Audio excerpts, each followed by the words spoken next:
It's so um,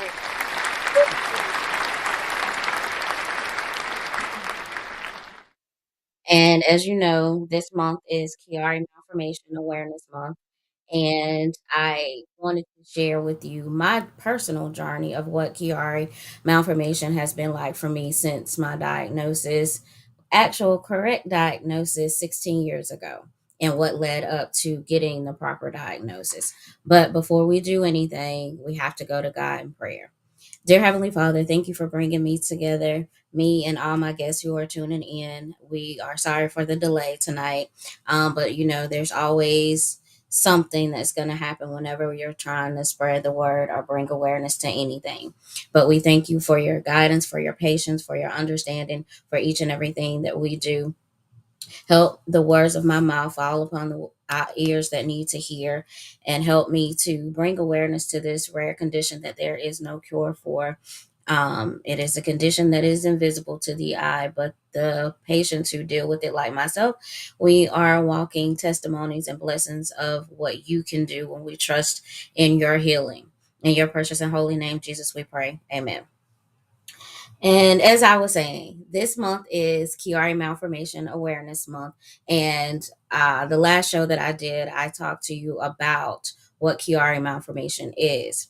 And tonight I wanted to talk to you about my journey and what it has been like for me being diagnosed with this condition. And I'll be honest, when I first found out I had this condition, I had never heard of it before. And it was an incidental finding. And what I mean by that is, and y'all, I'm sorry, I got the hiccups. I'm not growing. I'm still going to forever be 4'8", but I'll probably spread in areas that I shouldn't. But anyway, um, I had a stroke in 2009, and that was August the 22nd of 2009. That's what led me to finding out that I had Chiari malformation, but I still wasn't quite sure. A month after having my stroke, I was back in the hospital, literally on September the 20 the September 22nd of 2009, and being in there just literally less than 30 days after having a stroke, I was back in the hospital. And the doctors and nurses, they really didn't have an idea of why I was back, because I wasn't presenting stroke like symptoms at that time. I didn't have any other things that would indicate that I was having another stroke, so they really did not know, but they knew something was wrong, and I was admitted again to the hospital for another 4 days. And I had one of the nurses who came in, and she was telling me that she had just had one of her friends died, inserted into the hospital, admitted into the hospital for something similar that I was having. And she told me what it was. So I asked one of them if they could, one of the nurses, if they could take me down to the records department so that I could get my medical records from my previous visit. And I wasn't going to be able to get the other records until I was actually discharged from the hospital so that I could compare all of the notes. And so she told me about the condition Chiari malformation. And so all I had was my phone. So I started doing some research about the symptoms that I was experiencing. And these were symptoms that I had been having as a little girl growing up, which was the nosebleeds, the palpitations, the numbness and tingling in my hands and feet. So this was always something that I had been dealing with, but never been properly diagnosed. The headaches that would last for days, the shortness of breath, the ringing in the ears, all of these things, not all at one time, but over time, these were symptoms that would start. The numbness and the tingling in the hands that started around age 19. The nosebleeds had always been from age 5 till still. I still deal with the random nosebleeds and have no indication that that's going to happen. It's not because I've gotten hot or overheated or anything like that, but I do deal with temperature, where I can't really regulate my body temperature. Um, so being admitted into the hospital that second time in 2009, it was frustrating, but it was something that was necessary. So, needless to say, I ended up getting my medical record. In that, I found the information about Chiari malformation, and it was there. It was there in the original visit from when I had the stroke, but it wasn't mentioned to me when I was being released from the hospital. They only said that I had a stroke, I had a 2 millimeter brain aneurysm, and that they were more concerned with those things than anything else, and they didn't feel that the Chiari was significant. So after doing more research, not being able to use my left side, not being able to walk, not being able to hold a loaf of bread, tie my shoe, button a shirt, zip my pants, it just the normal things that do coincide with having a stroke.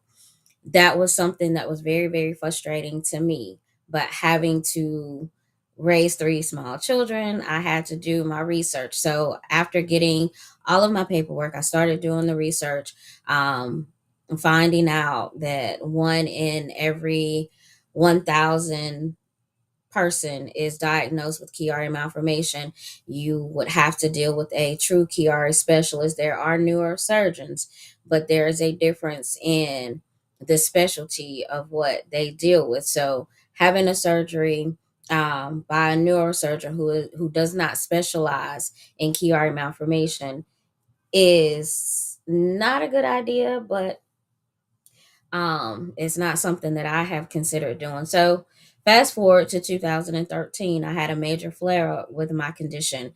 I went to bed on a Wednesday night. The next morning, I woke up and the whole entire left side of from my face all the way down to my foot, I could not feel, but at the same time, it was twitching. So I couldn't describe it in no other way. I had a horrible headache, which I was used to having a headache because that's one of the major symptoms of Chiari malformation. And went to the doctor. They just treated me for migraines and sent me home. Well, over the course of a week, I ended up losing my ability to speak. And it was frustrating because, as you can see, I talk very well. I do have some issues every once in a while where I lose um, my train of thought or words get twisted or whatever. But this is something that I've had to learn to deal with having this condition. So that was frustrating to say the least because I went to bed and I woke up different. And not only that, it was hard to communicate to the doctors what I was experiencing. And they were more concerned with the aneurysm rupturing or it causing some problems. And it's like, that's not what I'm worried about. I'm worried about everything else because I was fine a couple of days ago. And I have a video that I'll post in my group, in the Believe in the Journey group, about what happened because about 3 days before I had that issue, I had done a photo shoot and nothing seemed out of the ordinary. Nothing seemed as if this was going to be a flare up or anything like that. But needless to say, that flare up took me out of work. I could not work. I was working at an optical place. So I was an optician. Well, I was actually a contact lens manager, and I could not um, perform my job anymore because trying to measure somebody for their glasses and your hands are shaking, you don't want to mess up a progressive on a person who is going to be using those glasses. That's just not a good look. And so I was unable to do my job. And that took me out of work for about 2 years. And honestly, I've never truly been cleared to go back to work.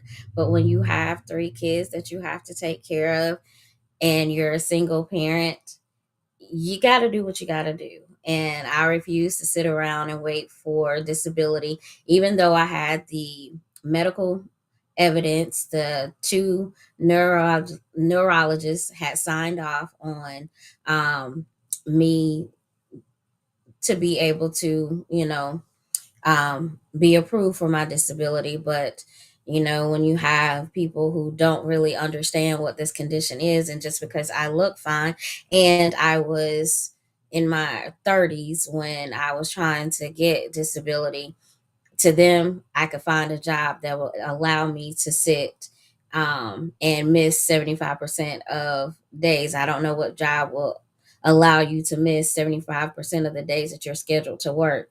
But needless to say, that was the information that they gave me, that I could find a job that would allow me to miss those days. Um, Jobs are not very forgiving in situations like that, and I ended up walking away from a job because I had an employer who was not very agreeable when it came to my condition. And she didn't understand, and I don't understand why she didn't understand. But when you are dealing with a neurologist, they are specialty doctors, and they usually don't work on Fridays. And the company that I was working for, we were closed on Fridays to see patients. However, we still had to come into the office. And um, when the temperature starts to change, the season starts to change, my body is affected by the change in the weather. And I let them know before I even got hired that this was going to be something that was going to be an issue for me. And if it wasn't something that they were going to be able to deal with, to let me know up front, and they could go with another candidate. Well, I got hired. The woman that hired me was not the lady who was actually over all of us, but the manager, operations manager, when she came in, her attitude, she was basically on a power trip. And you deal with some of those people who are on power trips, to where if they don't have control at home, if they're in an authoritative position, they tend to abuse their power. And that was the situation. So when it came down to me having to miss days and go to these appointments with my neurologist, not just here in South Carolina, but I had to travel to North Carolina to get treatment and help due to Chiari, because there's not really many local doctors that specialize in treating Chiari, whether it's by prescription medications or holistic medications. So I had to travel, and so she didn't like that. So um, I ended up, she ended up trying to report me to HR. Well, what happened was the HR director sent paperwork for my doctors to sign off on, and it fell under the Americans Disability Act. And with it falling under that, she had no basis to fire me. So she used it as, if I was late for any reason that she felt was unacceptable, that that would be the cause. Well, we ended up getting into a disagreement about, um I got a flat tire. I came in, um I called and let her know that I was going to be there. I got there even before the office opened because I was at the tire place early. And I got there, that was a Tuesday. That Friday, that Thursday, my face was so swollen because I was in so much pain that I could not be at the front desk. And so I told her that, I was going to utilize one of the days to go home. And she didn't like that very much, needless to say. So she told me that I was going to be suspended.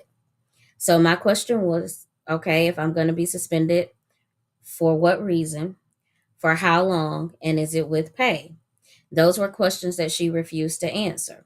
So, me being in the amount of pain that I was in, my face was swollen because I was in so much pain. I just said, keep the job. I'm going home. And that's what I did. So, working with a condition like this, just because people can't see oftentimes what you're going through, they will try to make you feel bad for actually feeling bad. And there's nothing that I can do with Kiari. There's nothing that I can, like, there's no cure for this. So I can't make this go away. It's not something that is curable. I make the best of every single day that I have.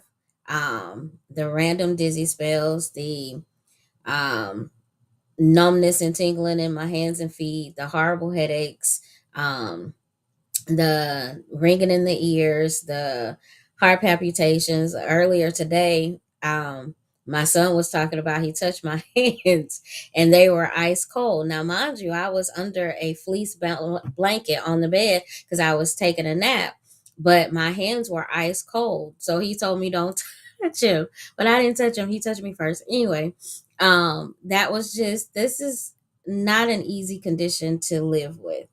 It's not an easy condition to deal with. Most people don't understand that if I tell you I'm not hungry, it has nothing to do with me not wanting to eat. Sometimes having this condition, I don't have an appetite. I don't remember to eat. It's, even though I'm like a plus size woman, you would think that I'm eating all the time, but I'm not. I don't have an appetite, and trying to get people to understand that it affects my appetite is hard for people to understand. And they're like, well, just eat something. Okay, yeah, I can eat something, but if I don't like what it is that I'm eating, I'm going to throw it up because I will not be able to stomach it. And so trying to explain that is frustrating because people don't seem to understand that if I'm telling you I'm not hungry, I'm really and truly not hungry. And then there will be days where I binge eat, and it's not an eating disorder. And what I mean by binge eat is meaning I will eat breakfast, lunch, and dinner. I will have the usual three meals, but they're still not like a full meal for someone else. Like I might eat a whole thing of fruit. I might eat a thing of like some vegetables, like some turnip greens, cabbage, corn, just it's something like that, and that's not for everybody. So my journey with Kiari has not been an easy one. It has been one that not only myself and my children have had to learn to deal with, and cope with, and learn the signs and symptoms of when I am having a bad day. My face will be swollen. Um, Not just my face will be swollen, but you can tell in my voice, in my body, if I'm not able to move. Like as long as I'm up and I'm moving around, then it's fine. But the instant I have sat down for more than 30 minutes, it makes it very painful to get up and move around. And sometimes you'll never notice those things, but if I mentally tell myself that I have these things that I have to do, I'm able to get them all done. Like the other day, I cleaned the kitchen and I went through, cleaned out the refrigerator, put away some laundry, took all of the trash out, did all of that. And by the end of the night, I was in so much pain that it hurt. And so it's not easy, but I make it look easy. Yeah, I'm so sorry. I got the hiccups. So I'm not going to be doing much more talking. But my journey with Kiari has been one of challenging, one of learning to pay more attention to my body, even though some days I am still very stubborn and very hard headed.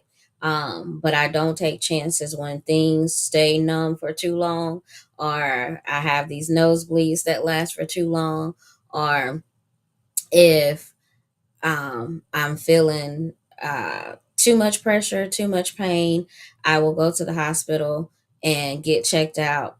One of the reasons it's hard for a black woman to go to the hospital because most of the time they thinking that I'm seeking pain medicine. And I'm not. I'm seeking relief for the pain that I'm in. So it's hard to advocate for myself in a sense of not just being one to seek medication, because I'm not a pill popper. That's not something that I like to do. I don't like to take medication because I always look at the side effects of the medications before I even take them. So I always try to find natural remedies to help ease my pain and to help me get through my day. Um, so going to the hospital or the emergency room is usually my last resort if I can't find comfort in the home remedies, so to speak. Um, but Kiari is not a an easy condition to deal with. Um, Advocate for yourself. Advocacy is very, very important when it comes to your health. Make sure that you are asking all of the necessary questions. If you are unsure about something, make sure that you're writing it down so when you do go to your next checkup or appointment or whatever, that you have those questions. And if your doctor is not making you feel comfortable, go and seek a second opinion. There's nothing wrong with that. People will always try to tell you that what they think is best, or they try to minimize the symptoms that you're having because they don't see it, but you live with your body 365 days out of the year. You know when something feels off. So make sure that you are telling them when something doesn't feel right, if this is a new symptom, because with Kiari, there is going to be something different that you're going to experience. And that's one thing that I have noticed over the years. And as I get older, there are new symptoms. Also, I'm now going through menopause. So there's a whole lot of stuff that's going on right now that I don't always understand. But God has kept me covered. He has kept me going. He keeps everything that I need. So even on the days when I don't quite understand what's going on and what He's putting me through, He makes sure that I make it to the next destination that He has for me. So if I have given you any information, or if you have any questions, please feel free to reach out to me. And if I don't know the answers about Kiari malformation, I will definitely find someone who does. But September is Kiari Malformation Awareness Month. Color is purple. And I thank you for taking the time to listen to me, and make sure that you advocate and love someone like myself who has Kiari. And always remember, stay out of God's business. The only thing that He needs you to do is to be obedient to what He's called you to do. Good night, you guys. I'm going to share that video on my page. Good night.